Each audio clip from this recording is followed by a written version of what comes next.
आहा, भेळ घ्या, भेळ, ओली भेळ अगदी गाड्यावर मिळते की नाही तशी भेळ आहे.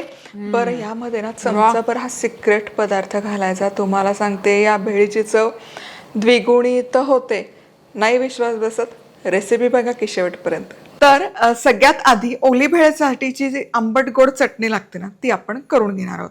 तर त्यासाठी चिंच एकतर पहिले निवडून घ्यायची, बी वगैरे आहे का बघायचं, शीर जितकी शक्य आहे तितकी काढून घ्यायची आणि एकदा तरी पाण्यामध्ये स्वच्छ धुवून घ्यायची, कारण झाडावर चिंच असते, थोडी धूळ माती असतेच. आता कुकरमध्ये हे चिंच घ्यायची. अर्धा कप चिंच होती तर 1 कप इथे गूळ घ्यायचा आणि हे पाणी चिंच धुतलेलं गाळून यामध्ये घालायचं, म्हणजे त्यातला चिंचेचा अर्क निघून नाही जाणार.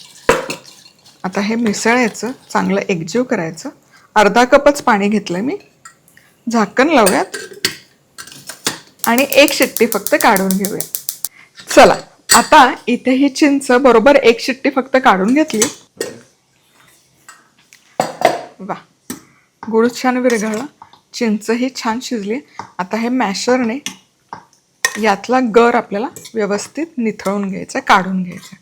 त्यामुळे जितकं शक्य असेल ना तितकं हे गरम गरम असतानाच करा आणि थंड झाल्यावर ही प्रोसेस नका करू. हे या प्रकारे चिंचेची चटणी केली ना, तिला टेक्स्चर, रंग खूप छान येतो. म्हणजे विकतची आपण चिंच गुळाची चटणी आणतो की नाही, अगदी तशी होते. चला, आता हे व्यवस्थित मिश्रण मॅश करून झालं. आता हे गाळूयात तव्यामध्ये आणि पुन्हा पुन्हा सांगते, हे गरम गरम असतानाच करा, म्हणजे मग हे गाळायला तुम्हाला त्रास नाही होणार. जितकं हे थंड होतं तितकं हे थिजत जातं आणि जितकं गरम गरम असतं तितकं हे करायला खूप सोपं जातं. हे बघा, चला हे बघा, हे लगोलग गाळून घेतलं. इतकीच चिंचेची गोळी उरली आहे. बाकी सगळं आपण, हे बघा, थोड्या बिया देखील राहिल्या. बाकी इथे आपला चिंच गुळाचा कोळ तयार आहे. आता गॅस सुरू करायचा. ऑलरेडी किती छान दिसतोय बघा, रंग कमाल आलाय. आता यामध्ये लाल तिखट, काळं मीठ, भाजलेल्या जिऱ्याची पूड, चाट मसाला हे छान मिसळायचं आणि 1 उकळी काढून घ्यायची.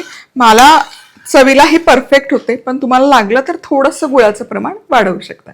चला, आता इथे ही चटणी बघा, उकळी छान फुटली आहे, मसाले छान विरघळलेत आणि दिसते पण कमाल. हे बघा, मस्त अशी एकसंध झाली आणि जसजसा वेळ जातो तसतशी ही आणखी अशी एकसंध व्हायला सुरुवात होते. ओली भेळ करतो ना, त्याला सगळ्यात चटकमटक चव असते, ती म्हणजे त्याच्या ठेच्याला. तर ठेचा करूयात. म्हणजे हे अगदी नगभर, पाव चमचा तुम्हाला किती तिखट हवं त्याप्रमाणे घाला, पण भेळीची चव नेक्स्ट लेवल होते. त्यामुळे हा ठेचा अजिबात मिस करू नका भेळ करताना. 4-5 लसूण पाकळ्या, जेवढ्या लसूण पाकळ्या त्याच्या दुप्पट हिरवी मिरची, आता कमी तिखटाची मिरची घेतली तरी काही हरकत नाही, मीठ, कोथिंबीर, झाकण लावायचं आणि मिक्सरला डुरकन फिरवायचं. पाण्याचा अजिबात वापर करू नका आणि जितकं शक्य असेल तितका हा बारीक करून घ्यायचा, म्हणजे तो छान ब्लेंड होऊन जातो. येस, ठेचा तयार आहे बघा. मीठ घातलं त्यामुळे ठेच्याला पाणी सुटतं आणि मस्त असा एकसंध व्हायला मदत होते.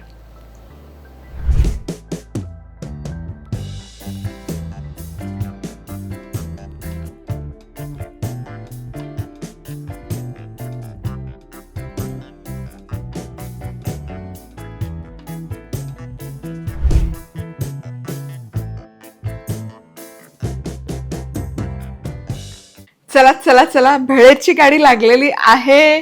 20 रुपये प्लेट, 20 रुपये प्लेट. सगळी जय्यत तयारी झाली आहे. ठेचा तयार आहे, आंबट गोड चटणी तयार आहे, भाज्या चिरून झाल्यात. आता इथे चुरमुरे घ्यायचे, हे बघा. आणि भेळ कधी पण आहे ना, पसरट भांड्यात नाही करायची, असं खोलगट पातेल्यात घ्यायचं. आता यामध्ये जाईल फरसाण. फरसाणचं प्रमाण कमी जास्त करूच शकता. आता पहिले म्हणजे यामध्ये जाईल हा ठेचा. हे बघा, किती तिखट हवं आहे, किती तिखट नको आहे, तर मी इतकं घालते आणि हे हाताने जसं मिसळून घ्यायचं. सुका ठेचा आधी मिसळायचा, लागलं तर थोडं मीठही घाला. ठेचा छान लागला गेला पाहिजे. भेळेमध्ये खरी चव असते ती या ठेच्याची. आता यात घालूयात भाज्या. बारीक चिरलेला कांदा, भाज्यांचं प्रमाण कमी जास्त करूच शकता, टोमॅटो आणि अर्थातच कैरीचा सीझन अजून सुरू आहे म्हणून कैरी. हे चांगलं कालवायचं. आता भाज्या बिज्या छान कालवून झाल्या की मग ही आपली दाटसर अशी चटणी. बघा किती घट्ट झाली. जेव्हा आपण तयार केली तेव्हा पातळ होती, पण जसा वेळ जातो तशी अशी घट्ट होते. चटणी घट्टच हवी, नाहीतर मग भेळ लगेच सामट होते. लगोलग मिक्स करायची. भेळेचं एक महत्वाचं गणित, कधीच ॲडव्हान्समध्ये बनवून ठेवायचे नाही. लगोलग करायचे, लगोलग मिटकवायची, गटकवायची. हे बघा, वा वा वा.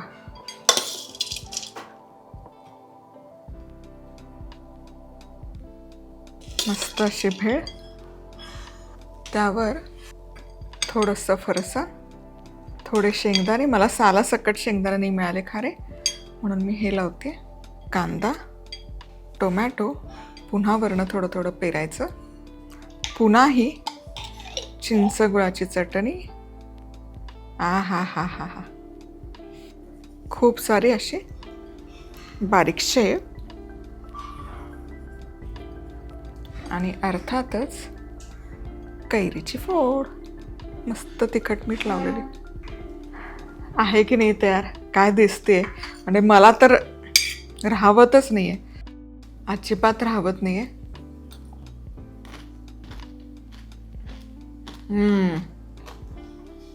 वा.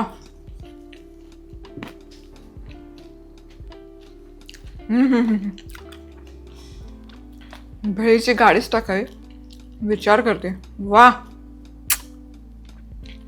ठेच्याची जी चव येते तुम्हाला सांगते, परफेक्ट अशी दाटसर आंबट गोड चिंच गुळाची चटणी,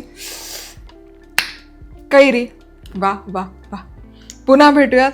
तोवर मस्त राहा, खुश राहा, आनंदी राहा. सगळ्यात महत्वाचं खात राहा.